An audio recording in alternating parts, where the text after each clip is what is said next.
Сказание гласит, что Бог дал 3 границы нашему существованию. Hey, it's Time Travel 1 here to present Moya, the boundary of reality, on the Rated R Show.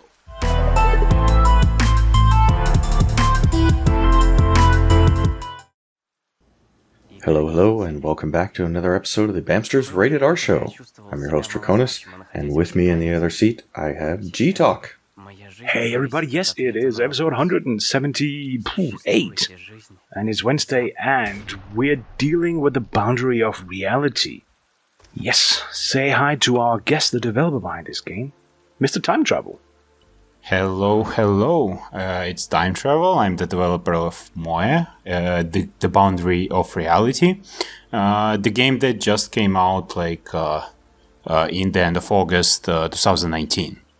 And I'll be happy to introduce it to you and talk a little about the development of it with you. Well, cool. Before I guess we jump too much into the game, let's get a little bit of background on you and we'll say the development team, because at this point, is it just you that's been working on the game, or are there other folks involved as well?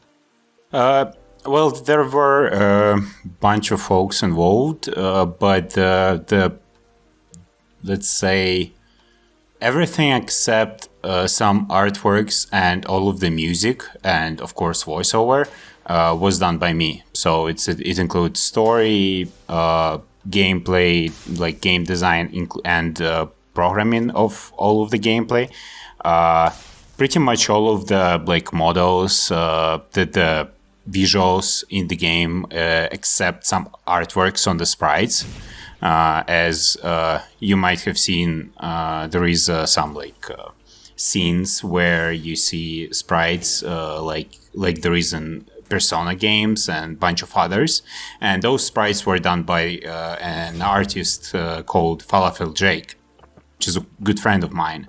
And there was also all of the music done for the game by an amazing musician called Anthony Siha. He's Canadian, and me and the artist are Russians. So that's all about the actual game itself. And as for voiceover, it was done by a Russian group called Anilibria.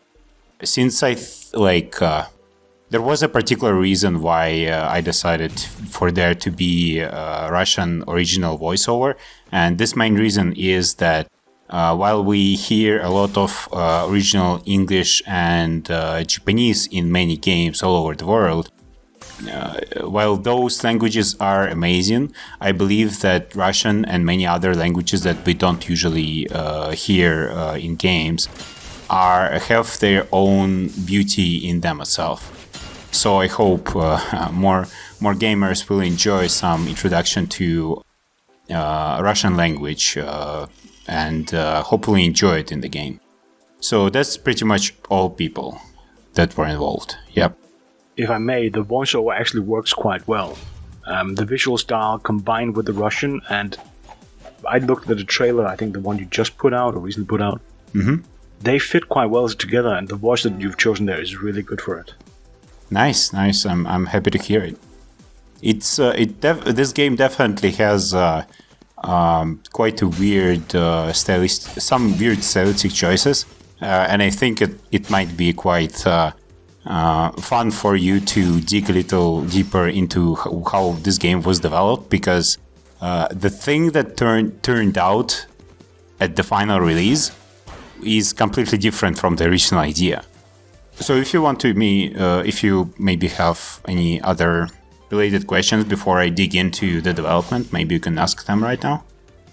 Well, I think we should get a little bit into just what is the game, because people who are catching the YouTube version can see it. Oh yeah, but for everybody who's getting the audio version here, what is the game and why this meaning of existence and right at the edge of reality? What is the setup? So the game, the world in the game is fairly different from ours, but the main gist of it is that you have a bunch of creatures that are similar to a little bit different from human, but have the emotions, have the consciousness and everything.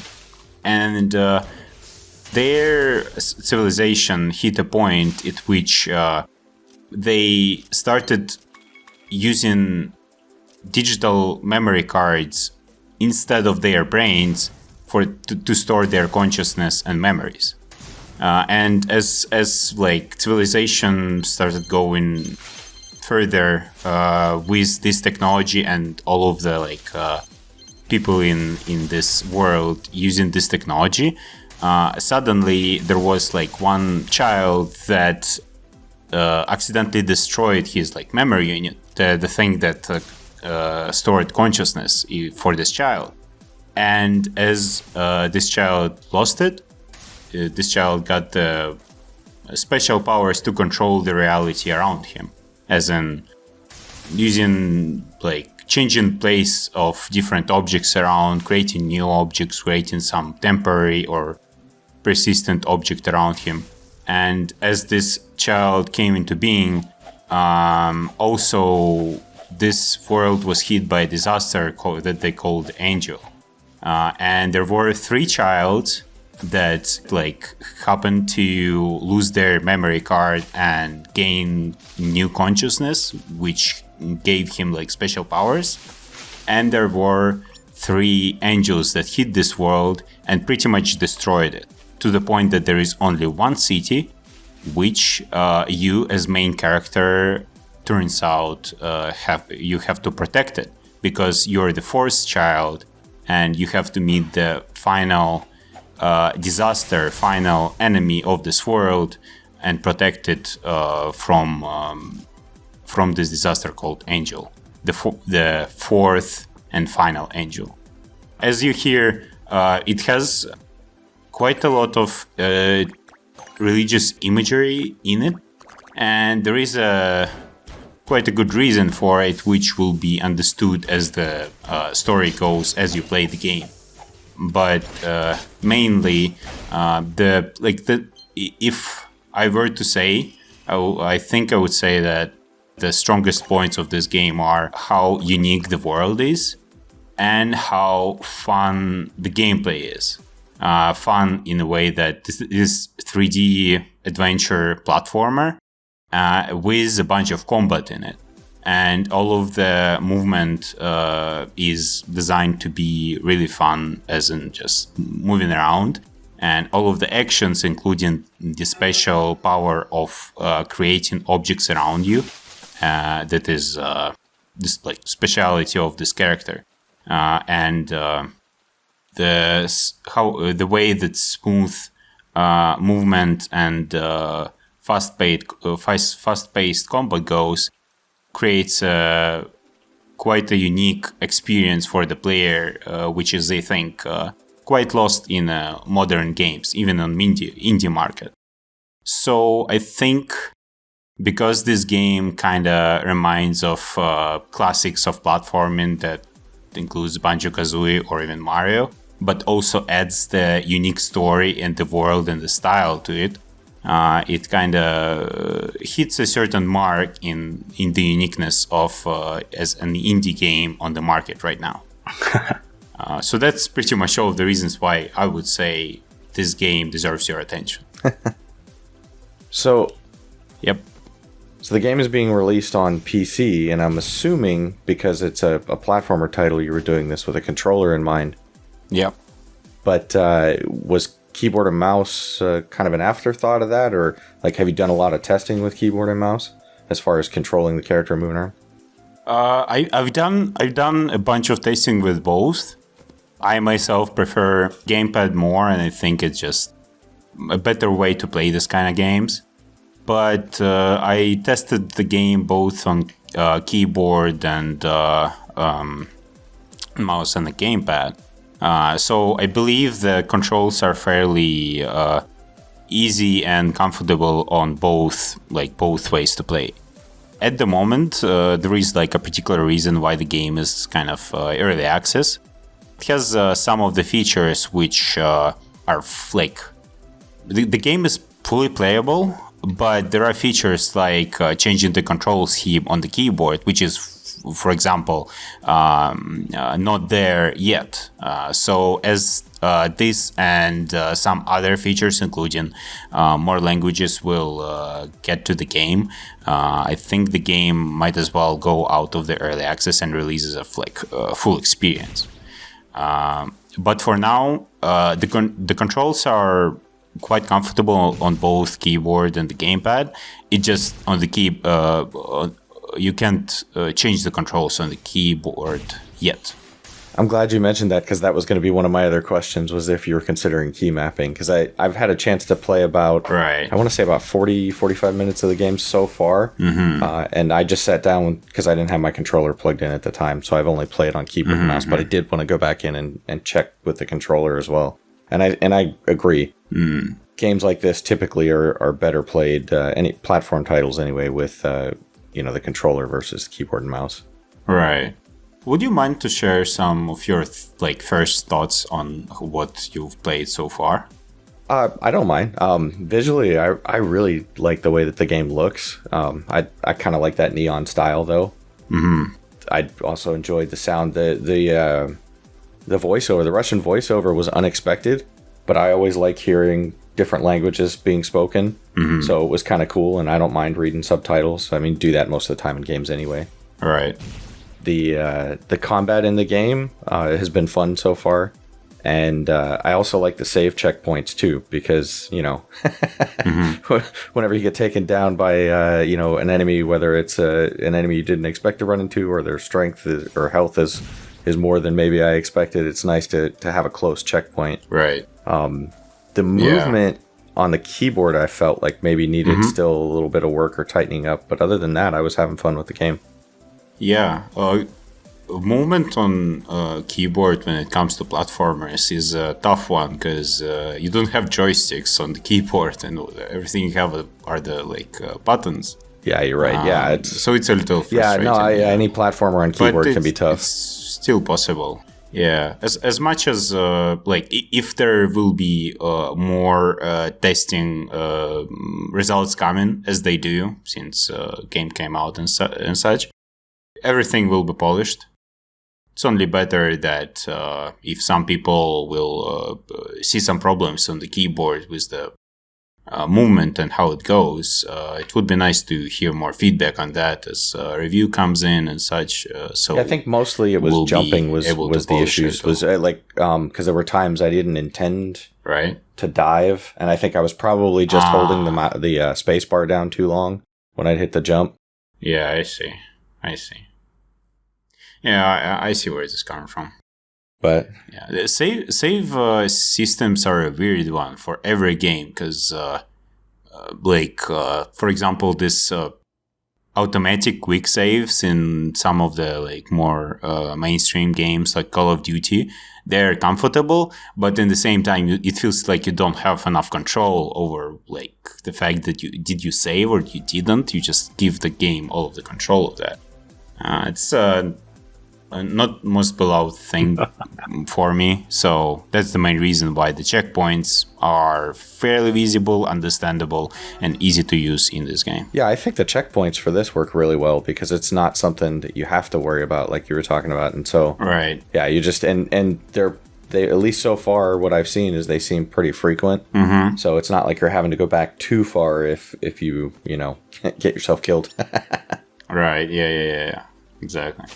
So I wanted to ask, you said that this game had started out as something completely different and then evolved to this. So I guess, how did it start out, and what was the inspiration that evolved? What inspired the evolution of what it is now? So I guess I'll give you just a little bit of background so you understand at what point I started working on this. I've been taught by a really nice but also starting game designer of that is my friend for a while to create games in Unreal Engine.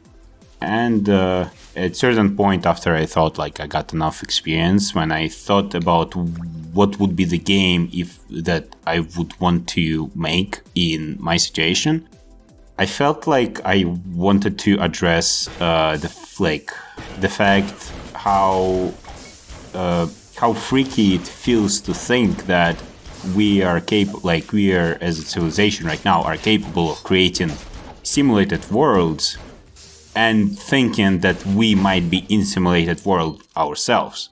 So technically, if we're when we are creating games or any game designer, especially if it's sandbox, we feel like we technically created world ourselves, which other people might play in, but also other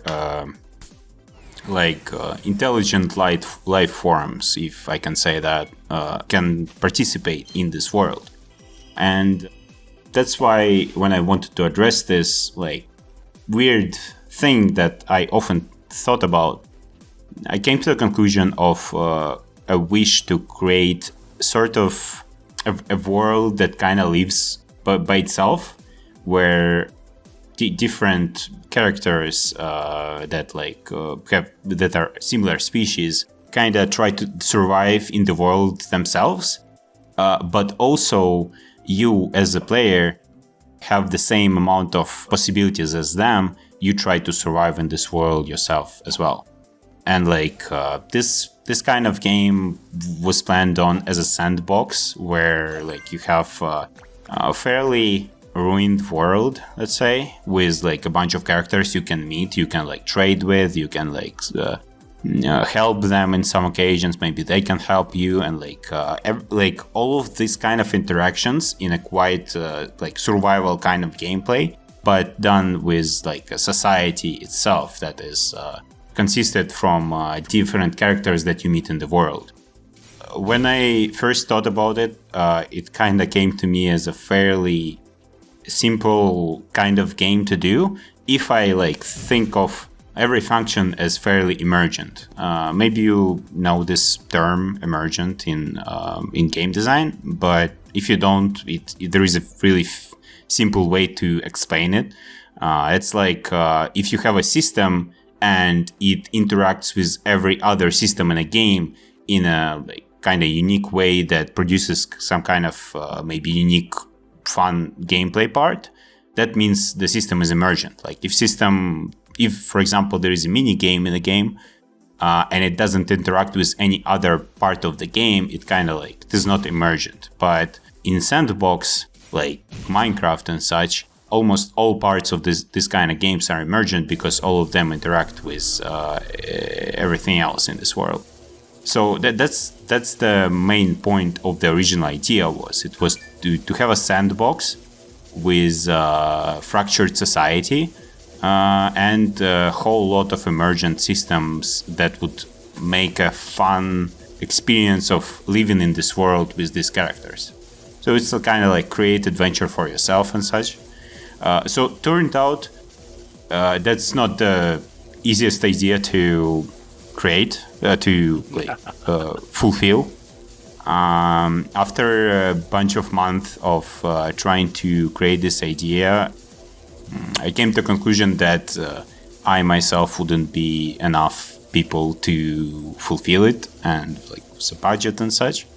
So I came to a conclusion to instead focusing on single player story driven game, linear game, which would use all of the fun platformer aspects that I already developed, and also would kind of contribute to the idea of simulated worlds and the role that game designers play in it. So that's why you have this fairly, the characters that don't look human. I think, as far as I can tell, when you're working on story-driven game, it usually is a given that you're working with human characters. But these characters were first designed to be as some kind of weird alien but cute kind of characters with the world that they have themselves, not connected to our world. But then as the development was going further with the original design of this kind of characters, I was working on making every character have a full story for them, and have for every character to have certain place in this world and a place in the story. So by the end, it instead of sandbox game, it turned out as a linear story-driven game. But also, since it's like it was pursuing quite unique stylistic choices from the start, all of these choices transferred to the story-driven game. And right now, there is only episode 1, sort of, that is designed and released for the public, and it is only like 1/3 of the story, because there will be a second episode and a third episode which will complete the story and lead player further on the journey into this in the like variety of questions that are related to simulated worlds, to the question of who is God for the characters in the game, and how these answers that you might get from these questions can be related to our own world. So I want to dig into something you said. Initially you mentioned these children having their memory on basically memory cards, losing them and gaining abilities, and then now that it's sort of a simulated existence, it feels a little bit like it's playing with the same ideas as the Matrix did. That existence, perceived existence and real existence is not the same. That's a good reference. I wouldn't say it like it this is the same kind of idea, because while in the Matrix you have spoiler, you have main characters and all of the population of Earth being kind of in a dream. In situation with like this world of Moe, all of the population is not really in a dream. They're just, instead of using their like biological source of life and consciousness, they're using digital source. This kind of leads into the question of what is the difference, also what is the difference between digital form of life that we might get to a fully independent artificial intelligence in our world at some point, and what is the difference of this kind of life form from biological life form. And this is why the question on why did these children who stopped using the memory card for their consciousness, why do they have unique abilities? Because that's the main difference between them and the other population of this world. Okay, so it's a little bit towards the singularity, but they're keeping their physical existence. Exactly. So I think the better reference might be I think Altered Carbon on Netflix used similar idea, as in technically your consciousness is uploaded to some server, and if you die you can replace it. You can replace your body. One of my friends are gonna hate me for saying this, but I loved that show. Why would your friend hate you for this? Because he loved the books and hated the show. Oh, okay, it was made on the books. I see. Okay, yeah, I didn't know that. The books are apparently quite good, but no, the TV show, and it probably says something about me, but my favorite character in that show is Poe, the hotel, right? Who is actually coming back for season 2, and I'm excited about that. Very different topic, sorry, but yeah, it's fine. As far as I remember, it's quite a good show. I don't think it. I don't think I started watching further than episode 2 or something. But fun thing about the show is that it kind of more concentrates more on the visuals and on the visual aspect of the show than on the story. That's what I feel. That might be the reason why your friend hates it. You're actually hitting it quite nicely. It is skipping and sort of mixing things from the books, and it's the parts that is skipping in favor of going very visual. The last couple of episodes have some some scenes, some setups that are very much focusing on the visual gameplay, visual play you can do with this notion that the body is not permanent. Yeah. Definitely goes quite a different way from what Blade Runner does or Ghost in the Shell. But that's still quite a nice show.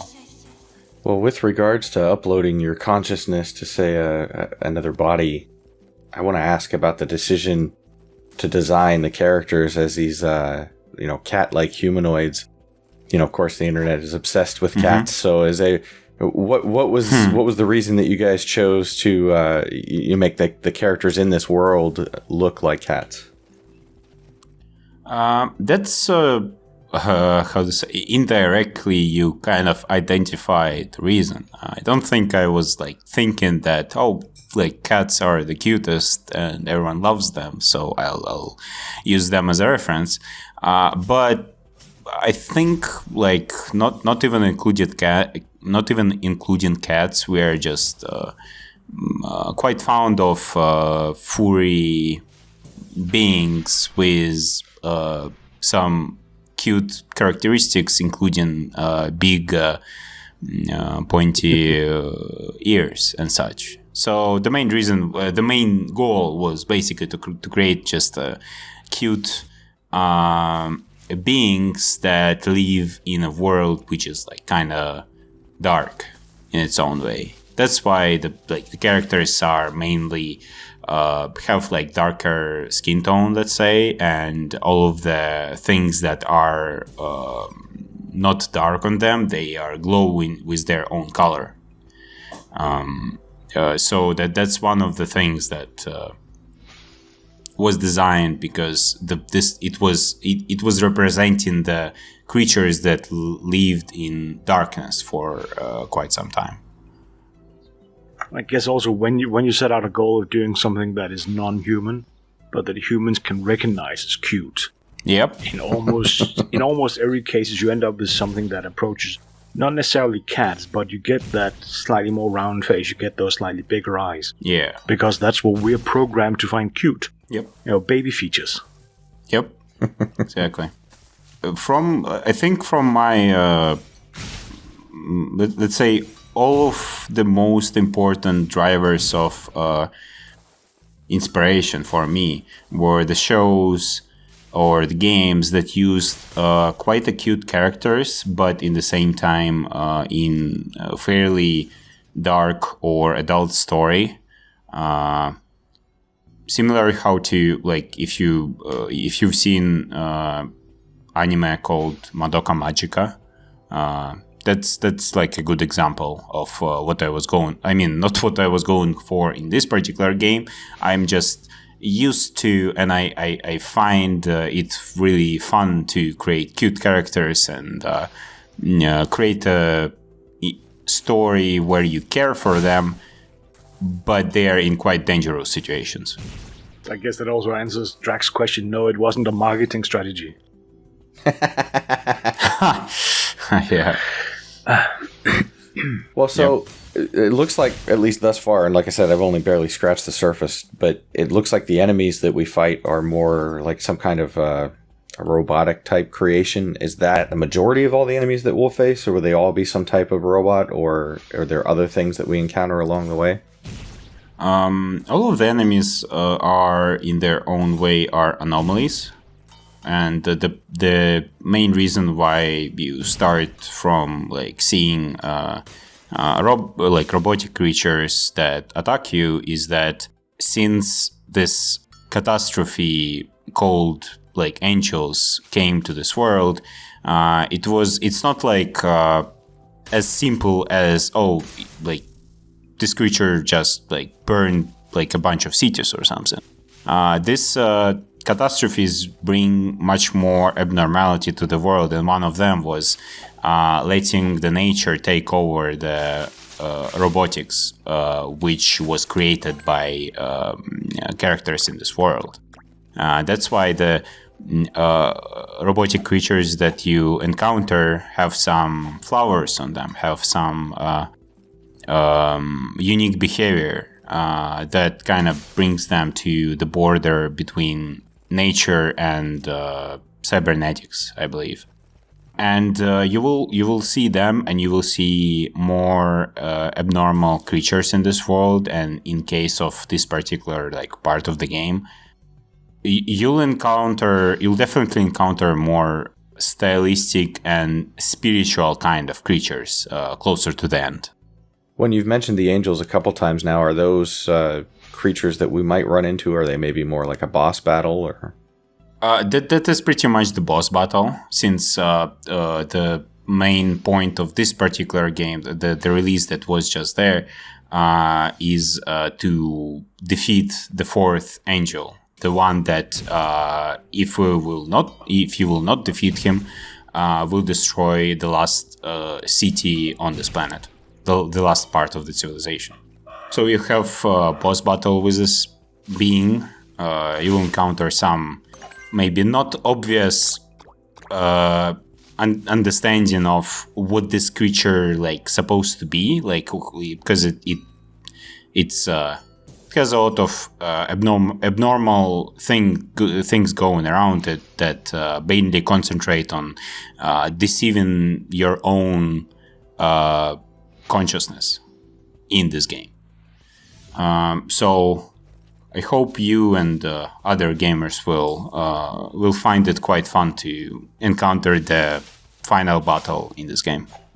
You sort of hinted at, you mentioned, this is just the first third of the story. Yep. And we already encounter an angel in this one. So looking a bit forward without going too much in detail with it, what should we then expect for the next one? Is it another child, another angel? Is it a cyclic telling, or are you going in a different rebuilding direction? So the story, let's say, will continue exactly from the end of the episode that came out recently. But let's say, without hinting too much, I can say that players who want to know more or think of what can we expect can drive their conclusions from I think it was the first sentence or first cinematic in the game, where it said that God gave us 3 limitations in life, which are the limitation of body, consciousness, and purpose. And based on that, I think some people may drive conclusions on what to expect in 2 more episodes. Okay, so a little hint drop there. Yep. So as we go along the way and encounter the angels in the boss battles, do we get to know a little bit more about their motivations and why they're trying to destroy the world? Yeah. I as far as I can tell, you wouldn't understand enough from this particular episode, but you'll get to know much more in next ones, because these characters have a distinct and understandable reason for what they do, but it might not be as obvious as you might think at first. Well, lots of hinting today. Oh, That's all right. So the game is out, or at least is it out in early access, or is it a full release? Now it's only early access. Okay, sorry, my notes here are a bit confusing. So people have picked it up. You've been getting some feedback.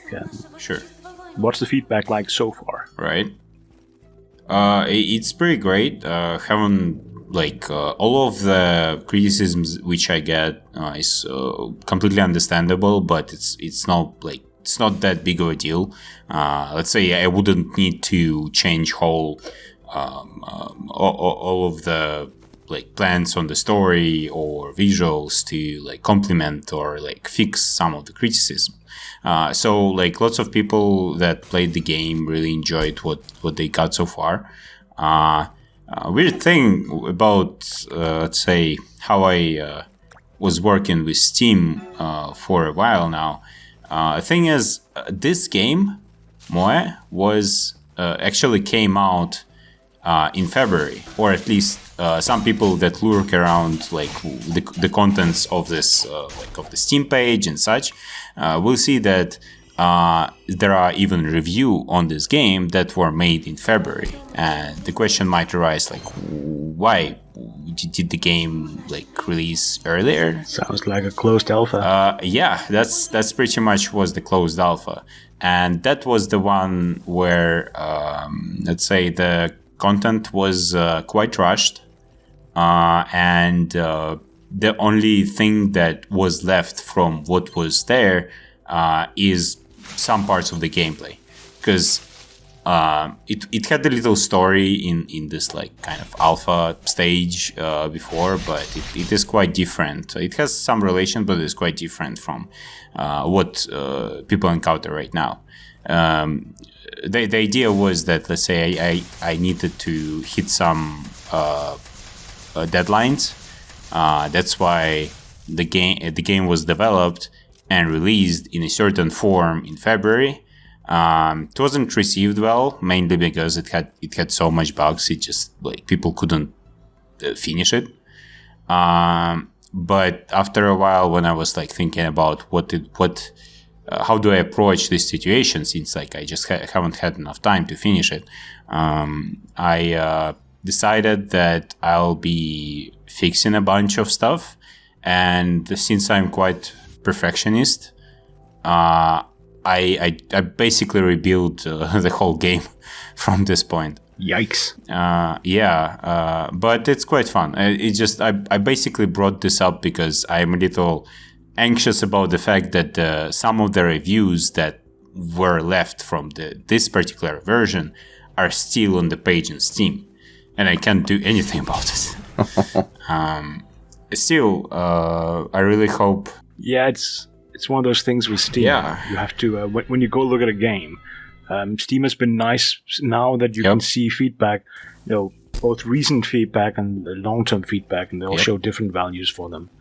But there's still reviews that any review that's ever gone up on a game stays there, even as the game progresses. I really hope the people that left the reviews from like the February, they will like check the game out again, because I feel like people were promised more than they got in the return when they started playing the game before, and now I feel like if they play the game now, they might even have their expectations exceeded. Hopefully they try it. The fun thing. Well, there we have something. What is it? Anybody who's listening who's played the game already, go and play it again. Yeah, for sure. A fun thing about how reviews work in Steam, I honestly wasn't like that big of a user of like Steam, let's say, social kind of features. I was mainly using it myself for like just like playing the actual games. But when I started like researching it on the question of how do like people rate the game and how do people leave their reviews, I found out that there is a whole lot of curators as a really nice feature in Steam, which is like that's like, I would say that's a bit more advanced version of how we receive reviews on websites and YouTube and such. But in Steam, it actually like everyone has like a bunch of subscribers and such, and and as far as I can tell, the curators themselves have particular tastes that if people who subscribe to these creators and see their like review and such, they will actually enjoy the same things that curator most likely will enjoy. But turns out, first of all, I don't think anyone reads curator reviews. And second, it's really weird that curator reviews are not showing up on the main page of the game. So like the reviews from other people, like not curators, are completely fine. They're there, but curators can review the game, but the review can be only seen in their on their page. That's really weird. This is one of the things I'm hoping Steam are changing, because there's a Steam client, complete rebuilt Steam client in beta right now. People can sign up for it. And I'm hoping to see that they change this, because we do reviews on YouTube, on the website, and on Steam, and we are curators on Steam. We have 0 followers because you have to have followers from somewhere else. There's very poor discoverability on Steam when it comes to these. But we have to go in and copy basically our reviews into both the review section and into the curated reviews. And the curated reviews are actually really small. So all we put in is I think it's 120 characters we can put in, something like that. And then a link to either the YouTube or whatever. So it's the curated system is not perfect, but I liked what they did, because the idea is game developers can give curators keys via Steam. Instead of via Keymail, where the people who get the keys then turn around and sell them on, various websites. I'm not saying everybody who does that, or everybody on Keymail does that, but there are people who do that. It's just the possibility is there, and it can be limited.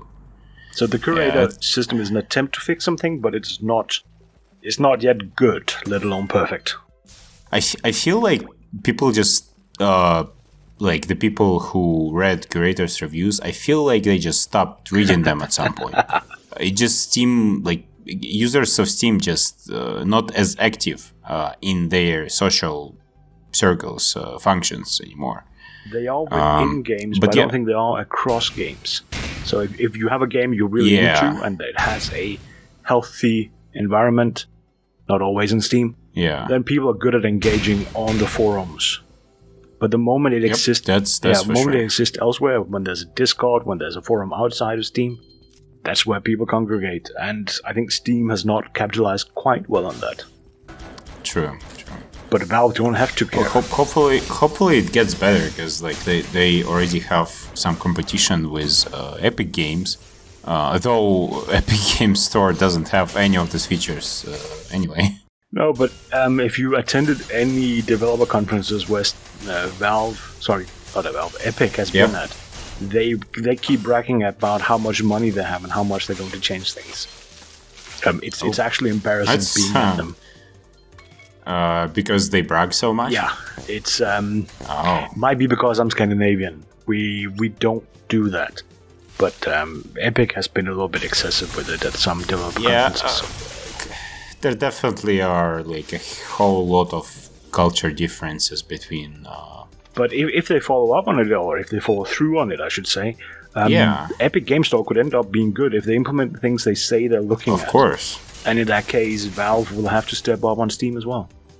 Yeah, to be fair, like, since they have so much money, and I think Epic Game Store works like for half a year or something already, like, it is possible to finish all of those features and even test them until right now. Like, even just simple things as reviews. Like, come on, that's weird they still haven't pushed it. Yeah, I think reviews is one of the painful ones, not on technical basis, but on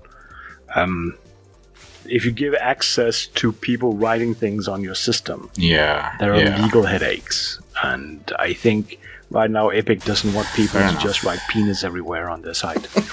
Yeah, fair enough. Well, hopefully it gets better. Oh yeah, but I have faith it gets better. Drag, on the other hand, is just trying to kill at the Epic Store. You know, you keep saying that, but I think you've had more bad to say about it recently than I have. No, I don't like the way that they're going about doing things, but I do like that there is going to be, you know, at least in the future, hopefully some better competition, you know, with regards to Steam and whatnot. So not that those are the only storefronts, but entirely different topic. But since we are talking about platforms, and I see that, you know, you're releasing this, you know, or it has released on Windows on Steam. Are you looking at possibly releasing to any other platforms, or is it just going to be Windows and just Steam? Even I myself would be really happy to see it on Switch. I haven't contacted like Nintendo on about releasing Moe on Switch yet. I have had like a little experience with like say contacting them when I was on other project, and it's really weird how Epic Game stores like Switch and even like PlayStation Store, the way they like get games, the publish games, how they interact with developers and publishers is really interesting, especially with Epic Game Store and Switch, because while on Steam and some other platforms you can just like you can go through the automatic process, I believe Nintendo lets you like port whatever you want and release whatever you want with some approval, of course, but fairly automatically on Wii U and 3DS. But they don't have Switch option from the start on their like developer resources, and for you to like get your game on Switch, as far as I can tell, you gotta like get through the quite private process of going through some emails with the actual like Nintendo like manager of some sort. Anyway, I'm just like concluding to the fact that with the success of the thing that is on Steam right now, more like early access on Steam right now, I hope we will, and I plan to go on with more ports on Switch. I want to see if it is possible also to release it on iPhone and Android, like iOS and Android. There is an opportunity because the game is can be optimized to this state. And yeah, of course, like Xbox and PlayStation are in the view as well. It just depending on how game goes with the amount of attention it gets and such, we will see if it will be ported on other places.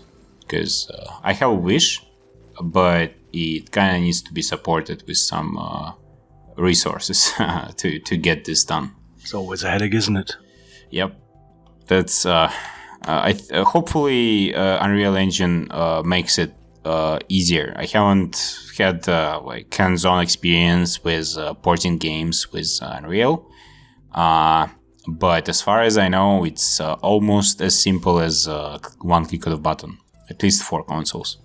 As long as you're not using third-party components that are limited in their support on those platforms. Yeah. A lot that I see is people use either animation, skeleton add-ons, or audio. For some reason, it tends to be the headache. That turns out doesn't work, Right. and then they have to yank that out and put a different one in for another platform. Yeah. At least it's not that bad as recreating your engine for multiplayer like Fallout guys did. Yeah, I mean, if you have most of it using basic functionality in the engine, then you should be fairly okay.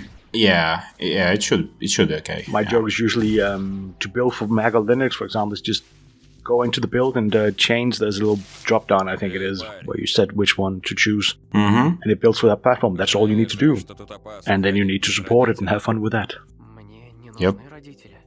Gonna be really fun if we get to this point. For now, we'll see how game performs, and I'm excited to get more feedback on it from a variety of different players. To be fair, like I'm not sure if I'm blind or I really don't see that much platformers being released at this moment.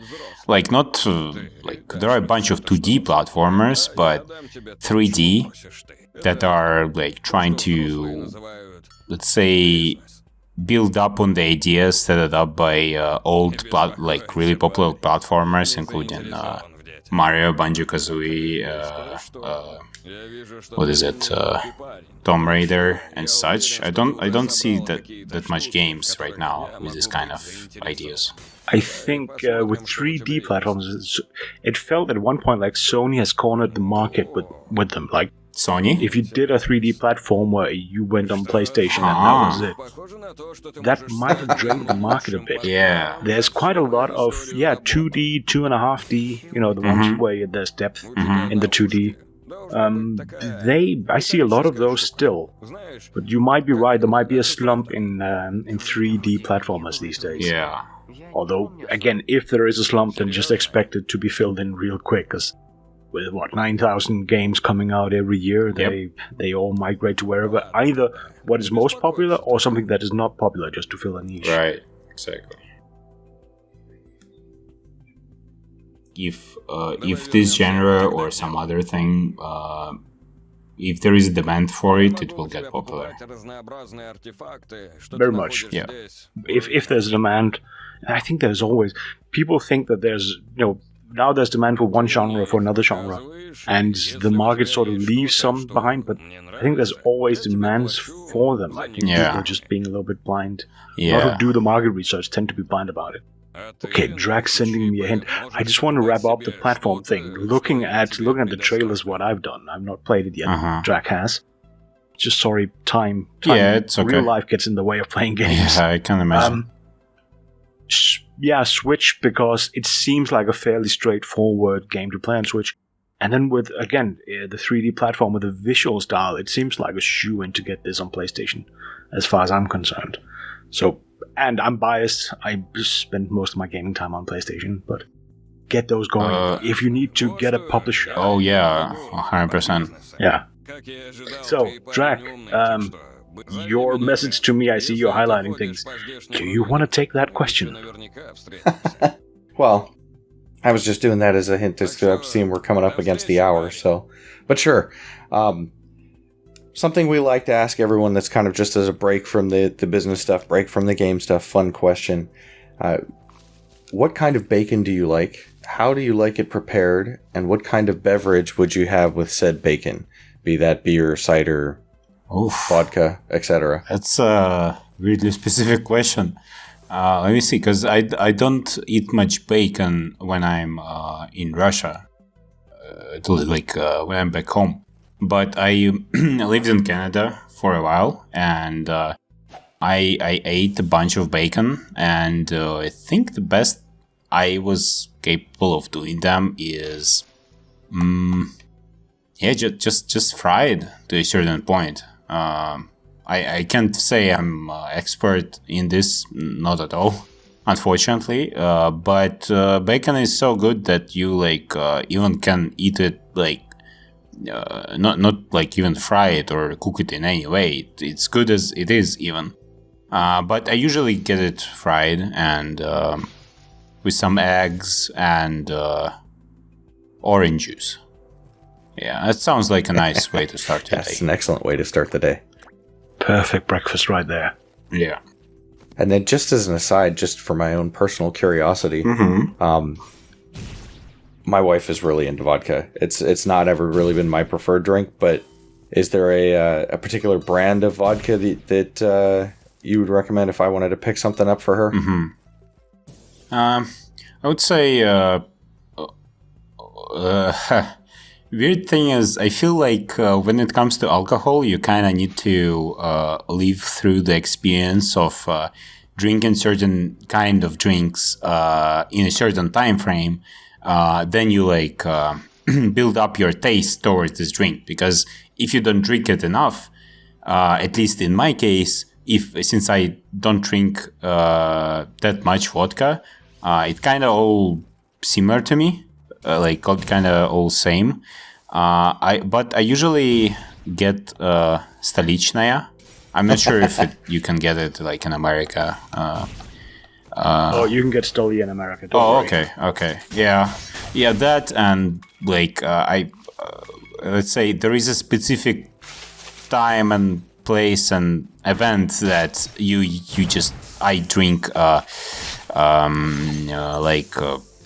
plain vodka, but I usually don't drink plain vodka. I drink it with some kind of juice. I'm more fond of that. But yeah, the Stolichnaya is what I would recommend from my experience. Okay, cool. Thanks. Drac, just a follow-up from my end. Stoli is excellent vodka in my opinion, but if you get to really connoisseurs of vodka, they'll tell you that it's the wrong thing to drink. I don't know why. I've never understood it.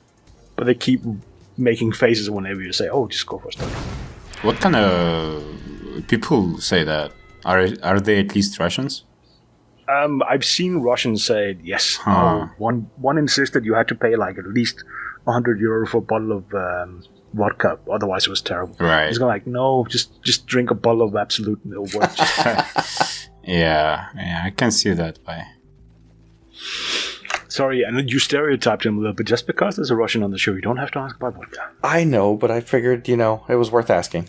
Fair enough.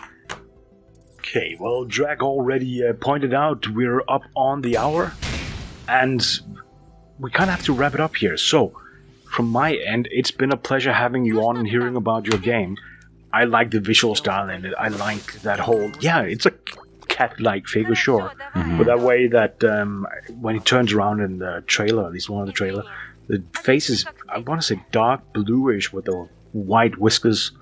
It looks really nice, and the combat mechanics look good. But Drag can talk more to that. And then just the story, I'm looking forward to it. It sounds interesting. Yeah, the whole altered carbon, I'm going to still say a little bit of Matrixy in there, but Yeah. hopefully also some new things, so I shall be playing it.